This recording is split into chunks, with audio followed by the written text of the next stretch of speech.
वालेकुम, मेरा नाम नाबील बेग है and welcome to my YouTube channel. मेरा आज का टॉपिक है मेल इनफर्टिलिटी। एजोस्पर्मिया के ऊपर आज हम बात स्टार्ट करेंगे। एजोस्पर्मिया की टाइप्स, एजोस्पर्मिया का ट्रीटमेंट, एजोस्पर्मिया के कॉज एंड एजोस्पर्मिया बेसिकली होता क्या है। सो गाइज, अगर अभी तक आपने मेरा चैनल सब्सक्राइब नहीं किया तो please subscribe my channel and press the bell icon. So start करते हैं वीडियो को।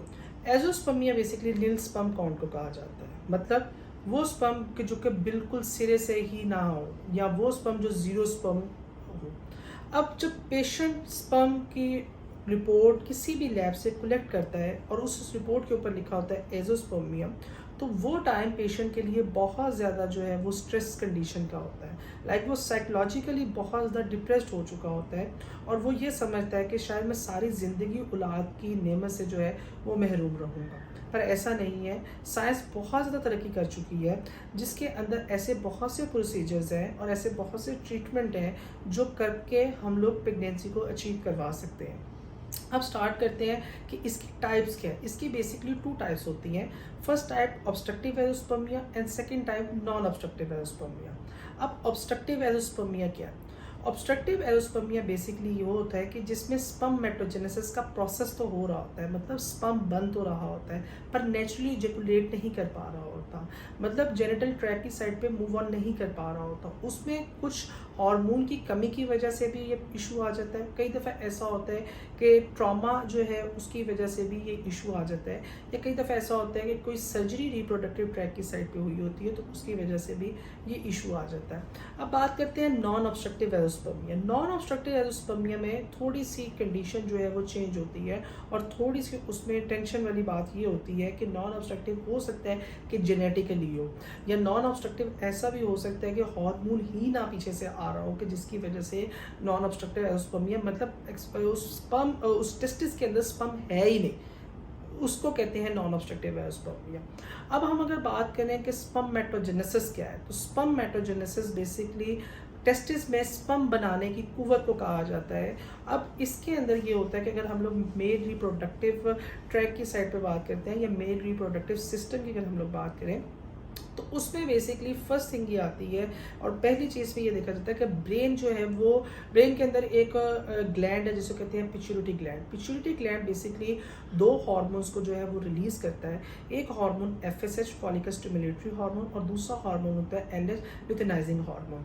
अब FSH जो है वो टेस्टिस के अंदर बेसिकली पिट्यूटरी ग्लैंड से रिलीज होता है और टेस्टिस में आता है, और टेस्टिस के अंदर कुछ ऐसे सेल्स होते हैं जिसपे वो एक्ट करता है और स्पर्म मेटोजेनेसिस की ग्रोथ, मतलब स्पर्म की ग्रोथ को जो है वो इंक्रीज करना शुरू कर देता है। उसके बाद LH जो है वो स्पर्म की जो मिच्योर, मतलब स्पर्म की ग्रोथ कर रहा है FSH और स्पर्म को मिच्योर कर रहा है LH लुटेनाइजिंग हार्मोन। ये दोनों हार्मोन जब रिलीज हो रहे हैं तो एक स्पर्म मेटोजेनेसिस का प्रोसेस बिल्कुल नॉर्मल चल रहा है। अब हार्मोनल पाथवे की बात करें तो ये बहुत इंटरेस्टिंग है। होता क्या है कि जब स्पर्म फॉर्मेशन पूरी हो जाती है तो ब्रेन को सिग्नल आता है और ब्रेन जो है वो हार्मोन को रोक देता है। ये तो है एक नॉर्मल पर्सन का स्पर्म मेटोजेनेसिस का प्रोसेस। अब प्रॉब्लम क्या होती है, मैंने पहले बताया, या तो हार्मोन रिलीज ही नहीं प्रॉपर कर पा रहा होता, या अगर हार्मोन रिलीज कर रहा है और ब्रेन तक मैसेज नहीं पहुंच पा रहा, या इट्स मीन कि हार्मोन रिलीज हो रहा है और स्पर्म बन ही नहीं रहा, तो इट्स मीन कि FSH और LH बहुत ज़्यादा हाई हो जाता है या वो बहुत ज़्यादा डिक्रीज हो जाता है। अब क्या होता है कि अगर FSH और LH बहुत ज़्यादा हाई हो गया या वो डिक्रीज हो गया तो डॉक्टर जो है वो सबसे पहले उसका हार्मोनल टेस्ट करवाता है। जब उसके पास एजोस्पर्मिया रिपोर्ट आती है तो वो उसका हार्मोन टेस्ट करवाता है और हार्मोनल टेस्ट के अंदर वो ये देखता है कि क्या ब्रेन से जो हार्मोन रिलीज हो रहा है वो टेस्टिस तक जा रहा है, और अगर वो टेस्टिस में नहीं जा रहा तो वो इट्स मीन कि वो हार्मोन तो रिलीज हो रहा है, मतलब ब्रेन का प्रोसेस चल रहा है, पर आगे से टेस्टिस जो है वो प्रोसेस आगे से सिग्नल नहीं दे पा रही ब्रेन को। इट्स मीन कि टेस्टिस में कोई ना कोई इशू है या टेस्टिस में कोई ना कोई प्रॉब्लम है जिसकी वजह से आगे से फर्दर प्लान नहीं हो पा रहा। अब बात कर लेते हैं टेस्टिस लेवल पे किस किस्म की एबनॉर्मेलिटीज़ होती हैं। तो बहुत सारी कॉन्जेनाइटल एबनॉर्मेलिटी की वजह से भी जो है वो टेस्टिस ब्रेन तक सिग्नल नहीं पहुंचा पाते। और सेकेंडली हम अगर बात करें तो क्रोमोसोमल एबनॉर्मेलिटी की भी एक वजह है, और इसकी वजह से जो टेस्टिस का साइज़ है वो एबनॉर्मली बहुत ज़्यादा छोटा हो जाता है।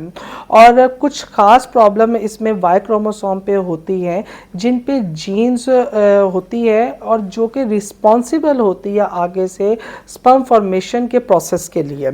अब अगर वाई क्रोमोसोम ही किसी पेशेंट के अंदर डिफेक्टिव रहे तो उससे क्या होगा कि स्पर्म जो है वो टेस्टिस के अंदर जो है वो प्रोड्यूस ही नहीं होगा, और अगर स्पर्म टेस्टिस के अंदर प्रोड्यूस नहीं होगा तो उसके नतीजे में नील स्पर्म काउंट होगा। अब ये एक मेजर फैक्ट बनता है इनफर्टिलिटी का, एजोस्पर्मिया का एक मेन जो है वो फैक्ट ज़रूर है।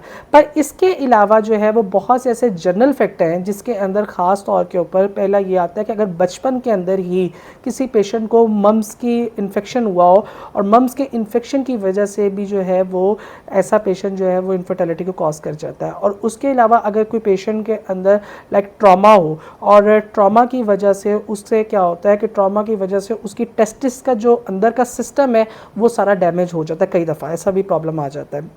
और उसके अलावा जो है वो सर्जरी अगर रिप्रोडक्टिव ट्रैक की साइड पे है तो भी कोई ऐसा डिफेक्ट आ सकता है। और सबसे मेन जो रीज़न बनता है वो बनता है अगर कोई कीमोथेरेपी हो रही है या कोई रेडियोथेरेपी हो रही है तो ये बहुत ज़्यादा बैडली इफ़ेक्ट करती है मेल एंड फीमेल इनफर्टिलिटी को। और अब बात करते हैं कि ना ऑब्स्ट्रक्टिव एजोस्पर्मिया क्या होता है। ऑब्स्ट्रक्टिव एजोस्पर्मिया बेसिकली उस स्पर्म को कहते हैं कि बॉडी में स्पर्म तो प्रोड्यूस हो रहा है, ठीक है, पर नेचुरली इजैकुलेट नहीं कर पा रहा। उसमें कई दफ़ा ऐसा होता है कि जीएनएच लेवल जो है, जीएनएच बेसिकली कहते हैं ग्नेडोट्रोपिन रिलीजिंग हार्मोन जो है वो बहुत ज़्यादा डाउन हो जाता है। अब उसकी वजह से क्या होता है कि कई दफ़ा बॉडी में स्पर्म प्रोड्यूस होता है पर सीमन के अंदर स्पर्म जो है वो नहीं आ पाता। अब अगर सीमन में स्पर्म नहीं आ पा रहा तो उसकी एक वजह हाइपोगोनाडिज्म जो है वो भी हो सकती है, क्योंकि हाइपोगोनाडिज्म लेवल जो है, गोनाडिज्म लेवल जो है वो इंक्रीज कर जाते हैं बॉडी के अंदर। दूसरी उसकी वजह ये होती है कि बाय बर्थ बहुत से ऐसे कॉन्जेनाइटल केसेस हम लोगों को देखने के लिए मिलते हैं जिसके अंदर कॉन्जेनाइटल कॉज हैं, जिसके अंदर स्पेशली कुछ ऐसे प्रॉब्लम होते हैं जो कि इजैकुलेटरी डक्ट को जो है वो एब्सेंट कर देते हैं या बंद कर देते हैं, जिसमें बाय बर्थ जो है वो देखने के लिए मिलता है, जिसमें सिस्टिक फाइब्रोसिस होती हैं। सिस्टिक फाइब्रोसिस ये एक ऐसी कॉन्जेनाइटल डिजीज़ है, ये एक ऐसा प्रॉब्लम है जो कि बाय बर्थ बच्चे के अंदर आता है, जिसकी वजह से जो उसकी इजैकुलेटरी डक्ट होती है वो एब्सेंट होती है। सेकेंड इसका प्रॉब्लम आता है कि इसमें वरिकोसिल आ जाता है, और वरिकोसिल की वजह से मैंने लास्ट वीडियोस में भी बताया कि जो वेन्स हैं ब्लड की जो रिप्रोडक्टिव ट्रैक की साइड पे आती हैं वो स्वेल कर जाती हैं, और उससे ये होता है कि ऐसा पॉसिबल है कि ऑब्स्ट्रक्टिव एजोस्पर्मिया हो जाए और उसके अंदर जो है वो टेम्परेचर भी इंक्रीज़ कर जाता है। अब तीसरे नंबर पे विसेक्टमी आती है। विसेक्टमी बेसिकली फैमिली प्लानिंग को कहा जाता है। जो मर्द हजरात फैमिली प्लानिंग करते हैं और अपने बच्चा पैदा करने की कुव्वत को जो है वो ख़त्म कर देते हैं तो उसकी वजह से भी ऑब्वियसली जो है वो एजोस्पर्मिया कंडीशन हो जाती है।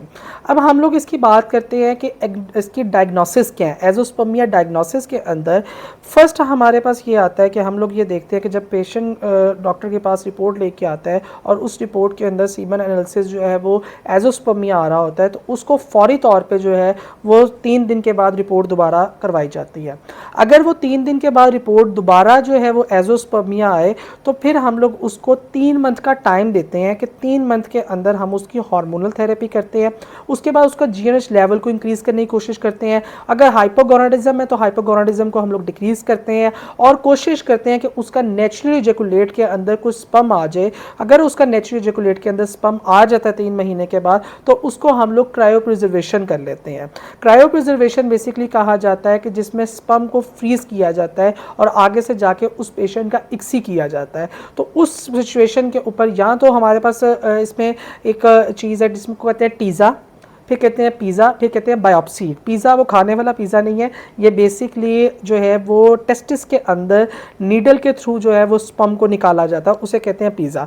और उसके बाद जो माइक्रोटीजी होती है, ये बेसिकली रिप्रोडक्टिव ट्रैक को जो है, मतलब जो इस साइड पे पेनिस होता है उस ट्रैक को जो है वो ऑपरेट किया जाता है, और ऑपरेट करके उसमें से टिश्यूज़ पिकअप किए जाते हैं, और उन टिश्यूज़ के अंदर से देखा जाता है कि क्या इसके अंदर स्पर्म अवेलेबल है। अगर तो उन टिश्यूज़ में हमें स्पर्म मिल जाता है तो फिर हम लोग देन वही प्रोसीजर मूव ऑन करते हैं जिसमें क्रायोप्रिजर्वेशन करते हैं और आगे से जाके उसका इक्सी प्लान करते हैं। इस इक्सी कहते हैं बेसिकली इंट्रासाइटो स्पर्म प्लाज्मिक इंजेक्शन को। अब अगर हम लोग इसकी बात करें कि इसमें कौन सी मेडिसिन यूज़ होती हैं, तो इसमें कुछ ऐसी ख़ास मेडिसिन है कि जिसकी वजह से GNH level, hypogonadism level, testosterone levels को इंक्रीज़ किया जाता है। उसके बाद उसकी हार्मोनल थेरेपी की जाती है। तो कई दफ़ा ऐसा होता है कि मैंने पिछले जो है वो बातों में भी बताया कि हार्मोनल थेरेपी जो है वो बहुत ज़रूरी है, जिसमें FSH जो ग्रोथ करता है स्पर्म की और LH जो मिच्योर करता है स्पर्म को। सो गाइस, अगर आपको मेरी ये वीडियो पसंद आई है तो please subscribe my channel and press the bell icon. तब तक के लिए अल्लाह हाफिज़।